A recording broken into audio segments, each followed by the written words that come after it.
Boker Tov tout le monde. On va parler à propos de rêve de Yosef Hatzadik. Yosef Hatzadik fait deux rêves. Premier rêve,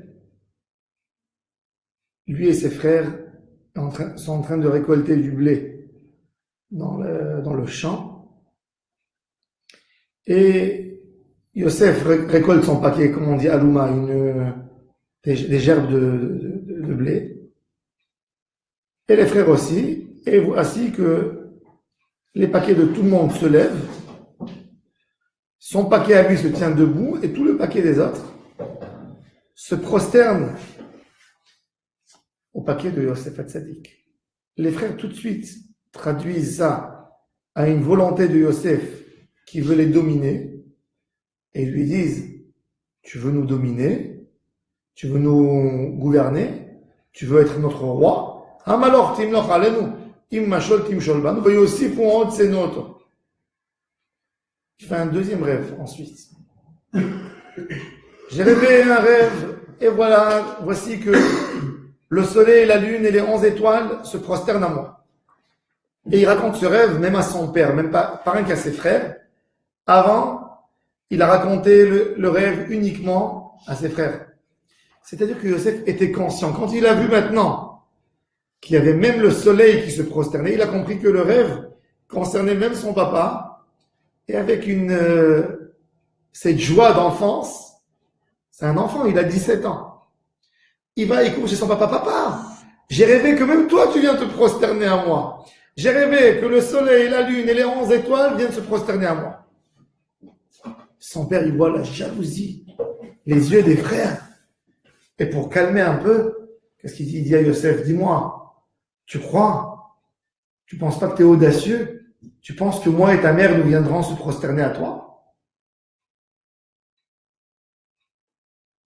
Et Yaakov Avinu, il dit: Avon avo ani veimkra, moi et ta mère, parce que il a considéré tout de suite que la maman, c'est la lune.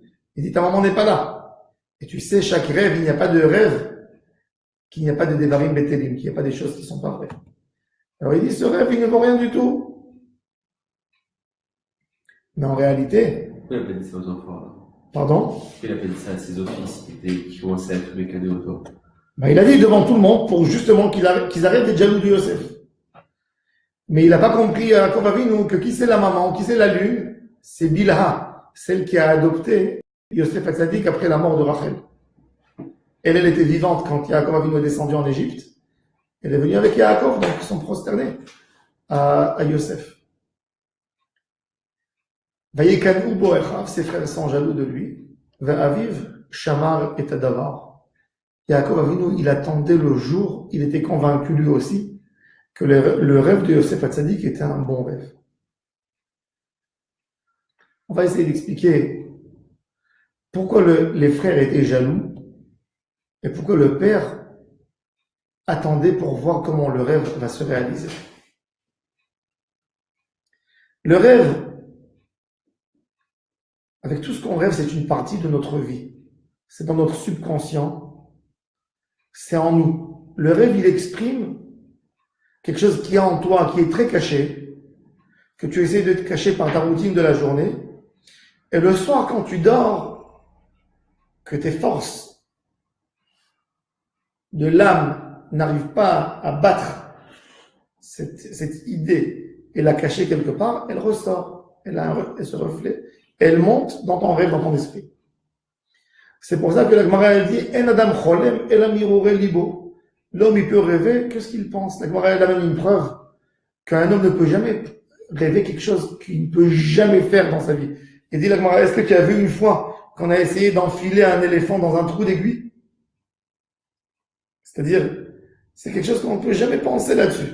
Donc, quelque chose que tu ne penses pas là-dessus, tu ne peux jamais rêver. Tu ne peux jamais rêver quelque chose qui est impossible. Tu peux rêver toujours quelque chose, un rêve qui est accessible. Et c'est pour ça qu'on dit, quand quelqu'un y voit des mauvais films ou de mauvaises choses ou de mauvaises histoires, il rêve là-dessus le soir.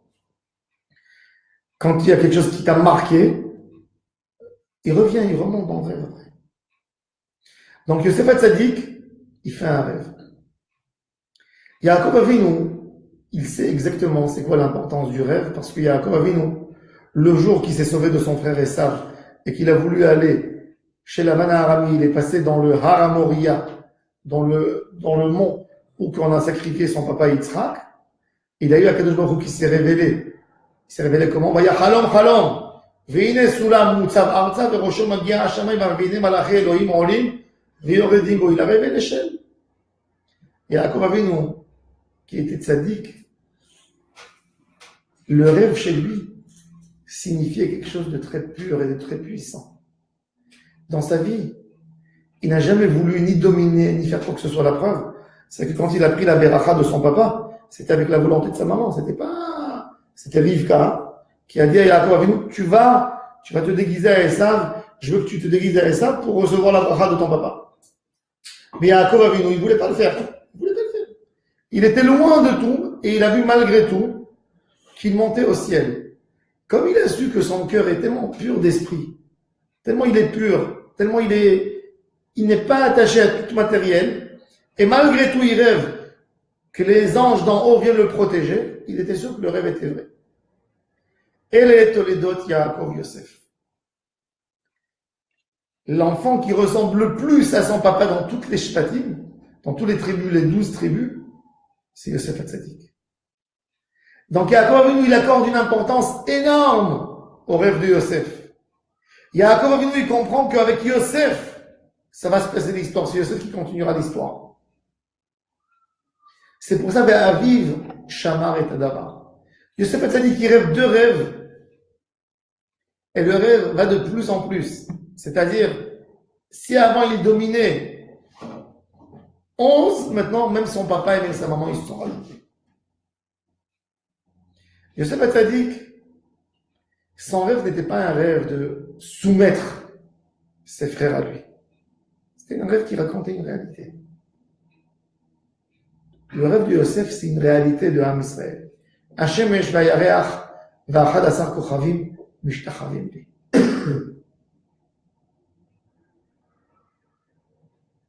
Les frères, ils ne rêvent pas. D'ailleurs, j'ai posé la question, c'est écrit dans le Pasouk, regardez. Vayachalom Yosef chalom, vayaged le'echav. Vayosif ou otsenoto. Yosef rêve un rêve, et il dit à ses frères, j'ai rêvé un rêve, et il le déteste. Et après, il leur dit, écoutez le rêve que j'ai rêvé. Comment ça se fait qu'il en détestait avant d'entendre le rêve? Peut-être qu'il a rêvé qu'ils ont gagné au loto, eux. Peut-être qu'il a rêvé qu'ils sont dans le bonheur. Pourquoi il le déteste avant? 2 réponses. Quand quelqu'un il est jaloux d'un autre, ou il en veut du mal à quelqu'un d'autre, ou il a une mauvaise chose dans son cœur contre l'autre, tout ce que l'autre va lui dire, même pour le bien, il va le transformer en mal. C'est-à-dire, tu n'aimes pas quelqu'un. Mais il te dit, j'ai quelque chose à te dire d'important. Tout de suite, tu prends sa parole, tu la jettes, tu dis, ça ne vaut rien du tout. Tu lui casses son moral, tu lui dis, tout ce que tu dis n'est pas important, etc. Tout ce que tu dis n'est pas important. Ça c'est quand quelqu'un il est mezalzel dans l'autre. Et Yosef Hatzadik, ses frères étaient très jaloux de lui. Donc, comme ils sont tellement jaloux, ils lui cassent tout de suite son rêve, ils lui cassent tout. Ils veulent même pas entendre le rêve. Shimona chalom hazeh shel chalamti. Tu nous intéresses pas. Et il assiste, venez écouter le rêve. Oh, arrête de nous saouler avec tes rêves. Qu'est-ce que tu peux rêver? Mais aussi pour en haut, c'est notre. Mais la Gemara nous dit dans le traité Berachot, quelque chose de très intéressant. Tout celui qui a dormi 7 jours et qui n'a pas fait un rêve, Dieu le déteste. Intéressant. Il y a dans les gens, il y a 3 sortes de personnes. Il y a des gens qui ne font pas de rêve. Ils dorment, ils ne font pas de rêve. Il y a d'autres personnes qui font un rêve, mais quand ils se lèvent le matin, ils ne se rappellent pas qu'est-ce qu'ils ont rêvé. Et il y a l'autre type de personnes, que quand ils se réveillent le matin, ils se rappellent de tout. Et il y a d'autres personnes que même en étant réveillés, ils rêvent. Oui, ça c'est une autre chose. Mais il se rappelle de tout. Ça dépend des fois aussi. Quoi? Des fois, on se réveille, on se rappelle, puis des fois, on se réveille, on se rappelle pas. Et on dit dans la Gemara que les rêves, les rêves qui sont vrais plus que les autres, c'est les rêves que tu as rêvés avant de te réveiller. Les rêves que tu as rêvés après l'aube, et pas dans la nuit. Bon, il y a plusieurs choses, ça dépend. Est-ce que tu as pensé là-dessus? La Gemara a dit qu'un rêve, les conditions pour rêver un vrai rêve, c'est de ne pas parler sur ça 30 jours avant. De ne pas voir un film. C'est pour ça qu'aujourd'hui, tous les rêves que les gens rêvent, c'est pas des rêves véridiques, parce que malheureusement, tout le monde regarde des films aujourd'hui. Ils ont la télé à la maison, il y a les informations, on reçoit des films sur WhatsApp, des choses atroces. Donc, il n'y a même pas besoin de faire Atavat Chalom aujourd'hui, d'après la halakha. Quelqu'un qui a fait un mauvais rêve, il n'a pas besoin de se lever en Birkat Kohanim et de faire tout ça, et de faire le jeûne. Pourquoi? Parce que certainement, il a dû voir un film, où il a dû entendre une histoire, ou des choses comme ça. On entend tellement de choses aujourd'hui, c'est pas comme avant. Sur les 3 rêves qui sont marqués dans la Gemara, pour lesquels on fait. Même sur les rêves qui sont marqués dans la Gemara qu'il faut faire ta'anit, malheureusement, aujourd'hui, on voit tellement de choses que si la personne il est persuadé qu'il n'a pas parlé là-dessus, qu'il n'a pas vu rien du tout dans les 30 derniers jours, c'est là qu'il devrait rêver. Et même dans ça, on dit aujourd'hui, c'est pas important. Le rêve, donc les frères, ils n'ont pas rêvé. Les frères étaient jaloux de Yosef, que eux ne rêvent pas du tout et Yosef rêve. Quand tu ne rêves rien, ça veut dire que ton esprit est vide. Tu t'as jamais pensé sur quelque chose d'important qui t'a tenu à cœur. Tu as observé le monde sans rien tirer comme leçon, sans prendre à cœur quoi que ce soit. Ça c'est le dégât de quelqu'un qui ne rêve pas. Et c'est pour ça que les frères étaient très jaloux de Yosef Hatzadik. Parce que lui, il a fait un rêve. C'est notre. Quand on est loin de Kedusha, on ne peut jamais comprendre quelqu'un qui est Kadosh. Rabbeinu, il parle beaucoup dans l'écoutez Moharan aux personnes qui sont cholèques sur le tzaddik. Yosef Hatzadik, il s'appelle pas Stan Yosef Hatzadik. C'est le tzaddik de la génération, des générations. C'est lui qui va faire le tikkun de ses frères, c'est lui qui va les aider à descendre en Égypte. Yosef Hatzadik, c'est l'enfant que dans son âme déjà, quand il est né, Yaakov Avinu était sûr, persuadé, que c'est qu'avec la force de Yosef qu'il pourra lutter contre Esav, et c'est pour ça qu'il a dit à Lavan, envoie-moi, je veux retourner dans mon pays. Yosef Hatzadik, c'est le premier. L'histoire de Yosef, elle commence pas dans cette paracha. L'histoire de Yosef, elle commence dans la paracha dernière. Quand Yaakov Avinu, il a dit, il a mis ses enfants et ses femmes pour se prosterner à Esav, il a mis les femmes devant leurs enfants. Le seul qui n'a pas laissé sa maman le couver, que lui a voulu couver sa maman, c'est Yosef qui va derrière sa maman et qui revient devant et qui la couvre. C'était le premier, que quand il était tout enfant, petit enfant, il avait cette notion de couver sa famille, de couver sa maman. Yosef Hatzadik, c'est le tzaddik de la génération que ses frères ne veulent pas comprendre que le tikkun dépend de lui. Il vient, il leur raconte un message. J'ai vu que pour votre tikkun, vous devez vous prosterner. C'est moi qui ai la clé de votre réussite, elle est chez moi. Et les frères disent non. Ils essayent de traduire le fait que le tzaddik leur fait un reproche, ils essaient de le traduire comme s'il veut les gouverner. Le tzaddik, il est tellement loin de te gouverner. Il veut t'aider dans la Avodat Hashem. Qu'est-ce que tu regardes? Ah, il va me dire quoi faire dans ma vie. Ils n'ont pas compris la notion du tzaddik alors. Malheureusement, beaucoup de fois, on rentre nous tous dans la même erreur. Quand on voit un message d'un tzaddik, au lieu de vouloir prendre ce message pour notre vie personnelle, de tous les jours, de s'améliorer dans la Avodat Hashem, on détruit, c'est n'importe quoi ce qu'il raconte celui-là. C'est du n'importe quoi. Quoi? Tu crois qu'il se prend pour qui? Etc. Mais je vais dire, qu'est-ce qu'il disait à Yosef? Il regardait Yosef, puis Yosef arrangeait ses cheveux. Il dit, qui tu es toi pour nous faire du moussard? Qui tu es toi pour nous? Yosef, il les voyait qui faisait une distinction entre les enfants de Bila et Zilpa et eux. Ça veut dire, il leur disait, vous êtes les enfants des servantes. Il essayait justement de remettre la famille en harmonie. Il disait, il n'y a pas une différence entre ces tribus parce que c'est les enfants des servantes que vous. Et la preuve, c'est qu'il allait tout le temps, lui, qui était l'enfant préféré de Yaakov, qui pouvait dire, je suis là, moi, c'est eux qui vont me chercher. Il